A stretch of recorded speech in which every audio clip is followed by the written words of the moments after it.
Most people think that consulting, or starting a consulting agency, means you've got to do all this LLC and you've got to do a lot of work up front. That's just not how it works. Today, what we're going to do is go over what you need to get started. Hey, I'm Dale Callahan, and this is the Company of One podcast, where we take and help professionals increase their earning and get more freedom. And that's what we're here to do for you today. So let's talk more about the consulting side of it, though. It's the easiest thing that we see that happens to roll yourself out of a day job. And many of us may have even been doing it already. But to start a consulting agency is a pretty simple process. We just got to get our head clear on what's going on. And it's really about monetizing what you already know.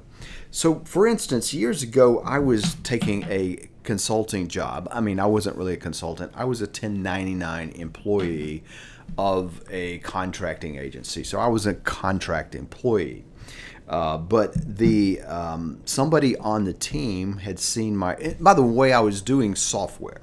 The thing that was kind of simple, the thing that was right in front of me, the thing that I thought added value, and it added value, but somebody saw on my resume that I had done SS7 networking.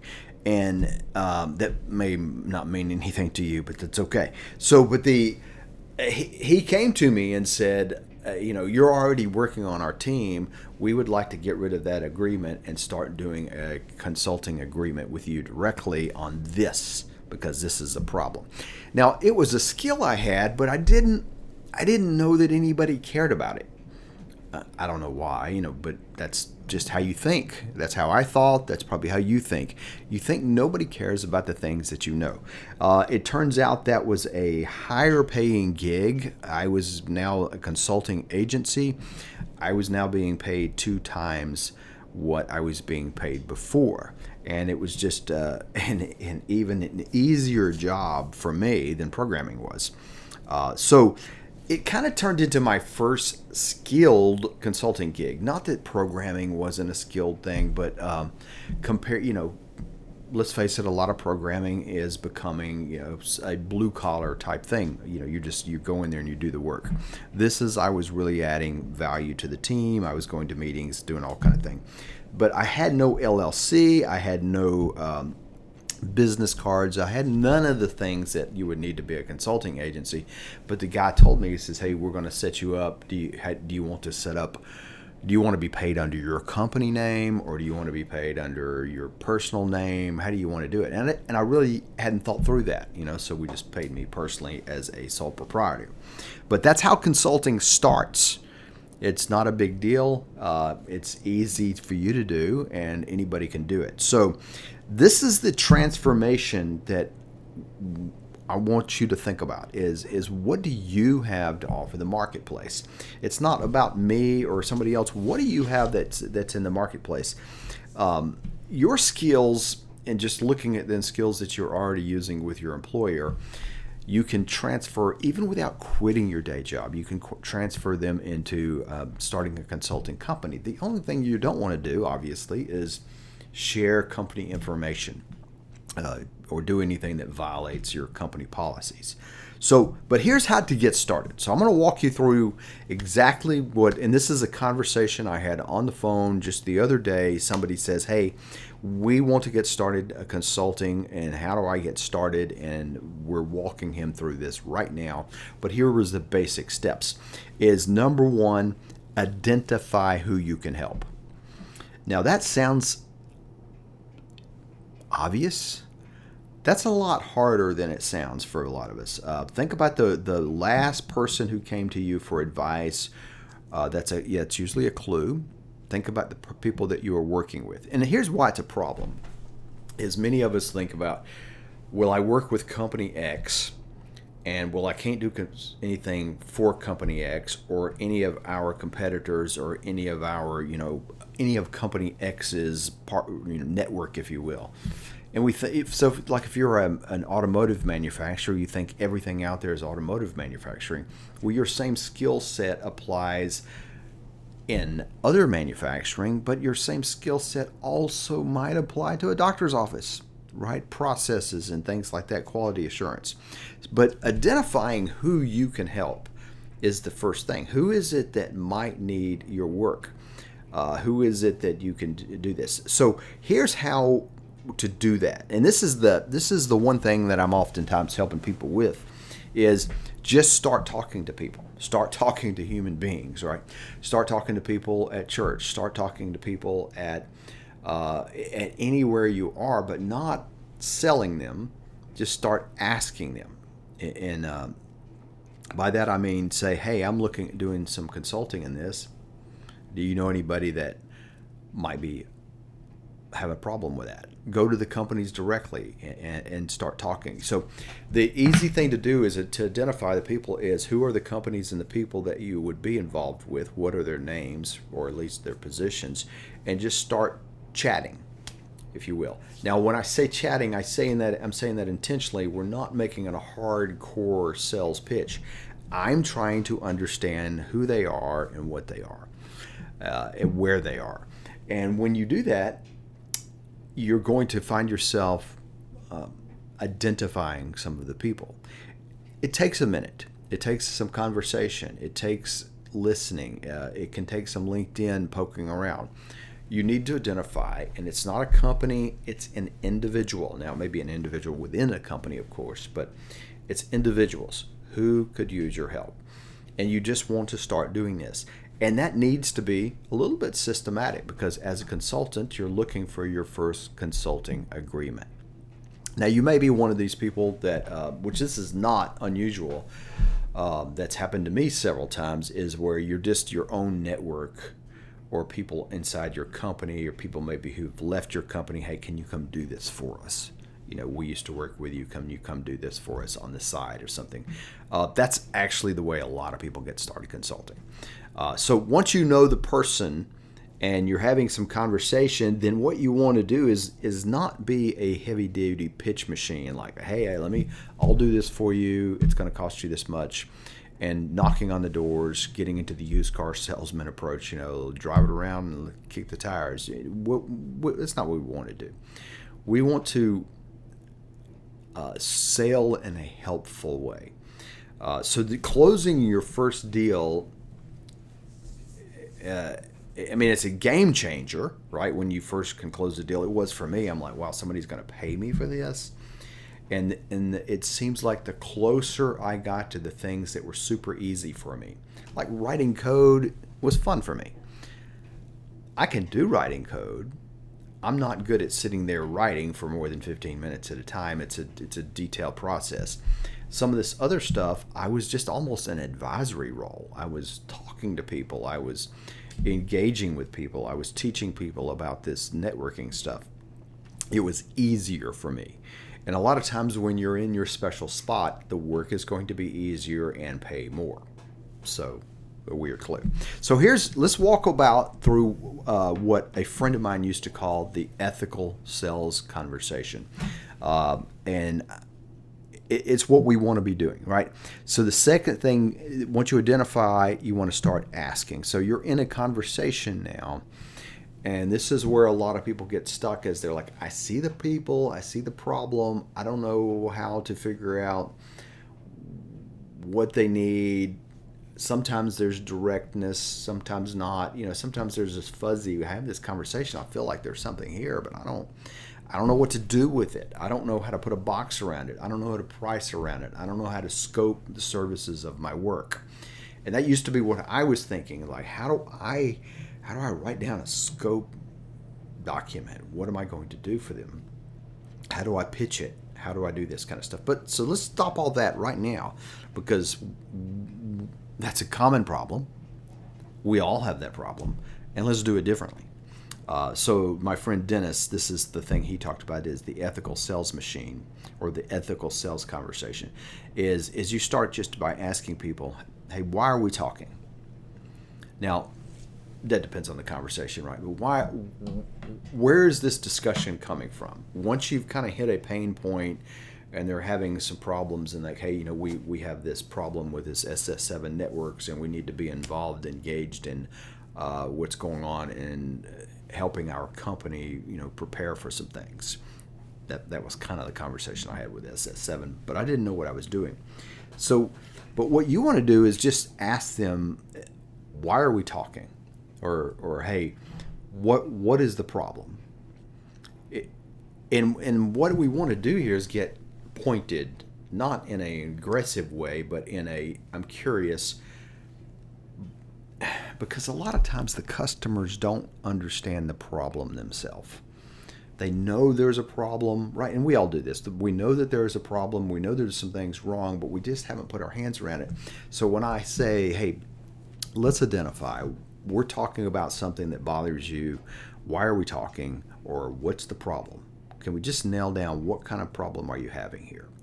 That's super valuable. You are already providing value when you do that, because one of the biggest challenges of a problem is the identifying the problem, right? We know that so often ourselves. We just got to identify the problem. So why are we talking gets them to just say, hey, here's what's going on. Okay, here's where I think the problem is. So now once you identify the problem, that's the first thing, is you want to second identify what they've been doing so far.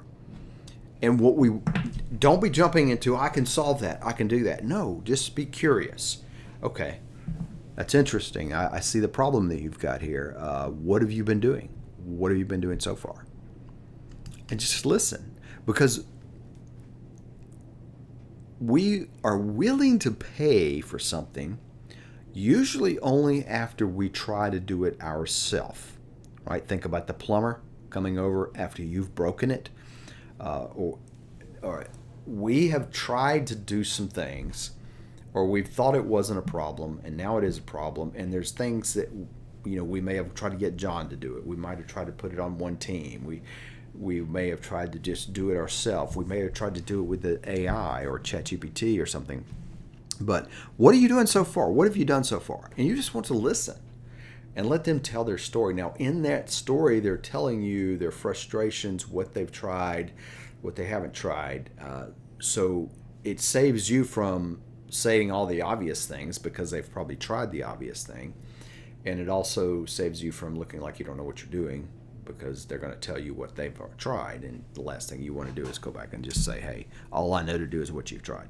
So, all right, so we've got them defining the problem. We've got them telling us what they've done so far. And the third thing you want to say is, why not keep doing what you're doing? And a lot of times what you will see is companies, so I was talking to somebody the other day, and they was talking about accounting and accounts receivable, accounts payable. And a lot of times companies would be, hey, we're doing this. This is working. We're making it work. We've bought some software to do this better for us. Maybe we've outsourced some of it. This is what we've been doing. So you're like, why not keep doing? And what you're saying here is, you've got a problem that your solution is not working for, I think. That's what you think you're hearing. That's why we're talking, right? They've told you why they're talking about this problem. They told you what they've done to solve it. And now you're saying, why don't you just keep doing what you're doing?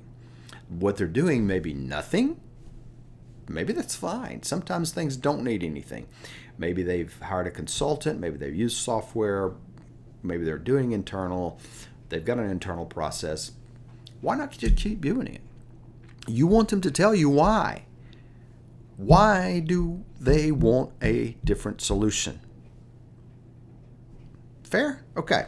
So now, then you're going to say, once they've told you that, you want to say, okay, if you keep doing the same thing you're doing now, and you look out 6 months from now, what's it going to cost? Now what we're drilling down to, I mean, we've already talked about pain, but I'm trying to get them to clarify the pain now. And when you get to this, you will understand. Then you're going to truly understand this is a value. Okay, so let me put this in context. So let me give you a quick example. So I'm having a conversation with somebody that did they did this manufacturing process. They had wood chips, and they would put these wood chips on a barge, right? And they're talking to us, Yeah, and the reason this came up is we're having this conversation, and I asked the guy. I said, "Hey, what keeps you awake at night? What's your biggest challenge?" So that's kind of how I led in with this one. Um, and he rattles off about putting biodegradable material on a barge in a big stack, and it gets hot and it's going to burn. Okay, that's why we're talking. I mean, when somebody at the right level, the executive level, the level of power, tells you a problem, it's usually their burning problem. Not burning literally, but it's the problem that bothers them the most. It's the one they can't solve. It's the one that keeps them awake at night. Right? That's the problem you're driving for, because that's the problem that will generate the most cash to you. So he told me why. Now I ask him, okay, you're got a manufacturing process, you've got an engineering team. What have you been doing so far? He says, well, it really hadn't come up. We don't know. Now, I happened to be in the room with the engineering team, so I asked them, hey, what would you do? What are you going to do about this? They didn't have an answer. They didn't even have a thought of what to do with it. So it was like, so I asked them, why not just keep doing what you're doing? Don't worry about it. I mean, that's basically the answer they had told me. It's, we're not going to worry about it. We're just going to let it burn, whatever happens. And he rattles off, because it's when it burns, it's going to be basically a $2.5 million loss, risk, recovery, things like that, insurance involved. And what he just told me now answered actually the last question. If you keep doing the same thing, what will it cost? His answer to me was, it's going to burn at some point. It's just a matter of when. And so now he's rattled off to me the problem, the cost of the problem, and all these kind of things. So that's what you're trying to do. And we call this an ethical sales conversation, because I'm not trying to twist anybody's words. I'm not trying to talk anybody into anything. I'm trying to understand their real problem, what they are really doing, what has really worked, what has not worked, so that I can say whether I have anything to offer or not. Right? Because that's what I need to know. Before you want me to paint the house, I want to know, what have you done? What do you want done? What's it worth to you? All those kind of things. So, and if you'll notice what we've just talked about is they have defined the problem, they've defined what they've done before, and they've defined some monetary value usually.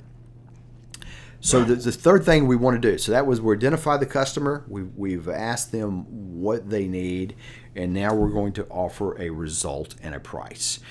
Now this is where you want to keep it super simple, especially for those of us that are coming from a corporate environment. We think this needs to be a complicated arrangement. We need to have all this documentation and proposals and this crazy stuff going on. That's not what we need to do. What we need to do is be able to give them a simple solution, effective solution as quickly as possible. So that's what they want. That's what they're paying for. So we want to focus on what they need and not what we think they need. What do they need done? Right? So I had a contract. We had a company one time that we had a contract. We were doing IT type services, and we went into this company in their training center, and they had it was a training center. They had a whole bunch of computers set up, and they needed us to, we were doing an upgrade or something. I forget what we were doing.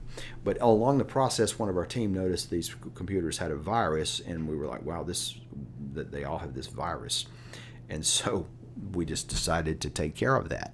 The woman in charge of the team was livid. She was like, just do what I paid you to do, which mostly was a hardware software upgrade. And I'm thinking, how could we do that with a virus? It didn't make sense, but it was odd to me that she was mad that we went outside, we went above and beyond. Now, I could have gone to her and said, hey, we found this problem, and that's what we probably should have done. We found this problem, do you want us to fix it? And then we talked about that. Maybe there was an upsell going on there, right? But we want to offer a result, and we want to think about on paper, right? A piece of paper, a simple Word document, be super, super clear. Don't try to use fancy corporate words or anything. Be super clear about what you're going to do, and just have a clear, fine price for it. They've already told you value. They've told you the risk and cost, right? And very oftentimes that's what they have done. Excuse the dog. The what we're going to do now is we're not going to try to bill out our hours and say, hey, I'll make X dollars an hour and therefore I should do this. We want to bill out value. What's this worth to them? That's really important because if you come in too cheap things, people assume things about you. Like it or not, that's the way it is. You come in too cheap, they immediately devalue what you're doing. Obviously, if you come in too high, they're going to tell you. But it's easier to go from high to more negotiable, to negotiate down than to negotiate up. So, I mean, and you get the opportunity to work with them. So offer a result and a price, and then move into the engagement. Track your income. I mean, once you're doing this, most of us were just doing what we would be doing anyway, and now we're just going to track our income, report it as you don't do anything. You just report it as additional income on your taxes. Keep up with it. Keep up with how much you spend, how mileage, if you spend lunches or whatever you do. Keep up with all those expenses and put them on your taxes. You don't need anything else. By law, at least in the United States, you are already operating as a sole proprietorship company. You are a company. It just happens to be in your name, and that's fine for many and most consulting engagements. All right. So, and then you want to just do the same thing again, assuming you like doing it. And that's how most consultancies get started. Now, the key is in the last step here, the fifth step, because the first step was identify, the second was figuring out what they need, the third was offer a result and a price, the fourth is tracking your income, and the fifth here is repeat. Now, this is important, not so much now, but just put it in your head that what most businesses do, and especially consultancies, is this feast or famine. I get a gig, I go do the gig, and I get paid, and now I'm done with the gig, and I got nothing to do. I've got to go fish for another gig. But if you're always networking, always asking, if you're kind of staying in the conversation all the time, marketing, if you will, or business development, if you want to use the fancy term, but if you're doing that all the time, and if you're going to be in the business as a consultant, that's what you want to be doing all the time. Most of the best person to work to expand this with is the one you're currently working with. If they like what you're doing, they probably have more work for you to do. Consultants are easier than full-time employees, as we know. The other one is they will likely introduce you to other people. And that's an awesome win because they have a win there with you. So, all right. So, what we want to do though is, this is, by the way, this is one of the processes that I work with when I've worked with people, even in helping them in their professional level. I'm, helping people find entrepreneurs, create businesses, find their way in the professional world. Is this is the same conversation I have. I'm never trying to sell anybody anything. I need to know, why are we talking? Just like I just said, what have you been doing so far? And why not keep doing what you're doing? I need to know those things because the answer may be, hey, let's spend 5 or 10 minutes maybe, answering those questions real quick. I may not be able to help you. And I want to tell you right up front, I may not want to help you for any reason. It doesn't matter. We may not be a fit. I want to just diagnose that immediately. If you have a problem I can help you with, okay, we'll talk. But until I get through these questions, I don't know that I can even help you. And you don't know that. You probably don't even know clarity what your problem is. So this is the same process I use all the time in consulting gigs, in coaching, if you will. But what you need to do, if you're looking at doing this, is stop waiting on paperwork. Stop waiting on logos or any of that stuff. Don't waste your time. Just jump into something. If you don't really have an idea of what to do, but you're like, I've kind of got the hunger to do something, go check out my idea engine. It will be in the link down below. It's a 20-minute exercise to help you generate some ideas for yourself that are really close to you, probably so close to you don't even see them. That's where most of us are. We don't see our own opportunities.